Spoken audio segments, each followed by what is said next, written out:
இந்த பூக்கள் அத்தனையும் என்னோட டெரஸ் கார்டன்ல இருக்கிற சங்கு பூச்செடியில பூத்த பூக்கள் தாங்க இது. ஒவ்வொரு நாளும் இந்த அளவுக்கு பூக்குதுங்க.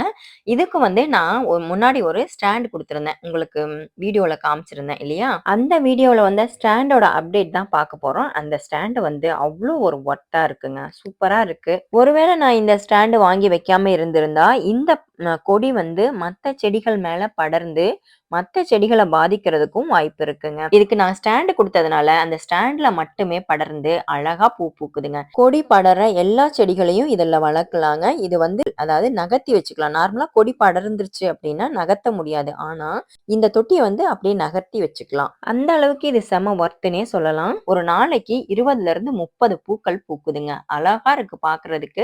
செடி ஃபுல்லா பூக்கள் இருக்கு. இந்த ஸ்டாண்ட் வந்து தொட்டியோட சேர்ந்து இருக்கிறதுனால, கொடிக்கோ, செடிக்கோ எந்த பாதிப்பும் இல்லாம நம்ம நகர்த்தி வச்சுட்டு, அதாவது வெயில் படுற இடத்துல வேணும்னாலும் நம்ம நகர்த்தி வச்சுக்கலாம். இல்ல பெருக்கிறதா இருந்தாலும் நம்ம நகர்த்தி வச்சுட்டு பெருக்கலாம். இந்த ஸ்டாண்ட வந்து ரீயூஸ் பண்ணலாம். அதாவது மத்த செடிகளுக்கும் இத யூஸ் பண்ணலாங்க. இது எக்ஸ்டெண்ட் பண்ற மாரி குடுத்திருக்கிறதுனால வேணும்னா எக்ஸ்டெண்ட் பண்ணிக்கலாம். பார்க்கறதுக்குமே ரொம்ப நீட்டா, அழகா இருக்குங்க. அதாவது நம்ம டெரஸ் கார்டன பார்க்கும்போது ஒரு நீட்டா இருக்கும். அழகா ஒவ்வொரு செடியும் தனித்தனியா இருக்கிற மாரி நல்லா நீட்டா. பாகற்காய், பீர்க்கங்காய், சொரைக்காய், பூசணிக்காய்ன்னு எல்லா கொடிகளையும் இந்த ஸ்டாண்ட் மேல படர விடுறதுக்கு ரொம்பவே உபயோகமா இருக்குங்க. இந்த ஸ்டாண்ட நான் எங்க வாங்கினேன் அப்படிங்கிற லிங்க் குடுக்குறேன். செக் பண்ணி பாருங்க.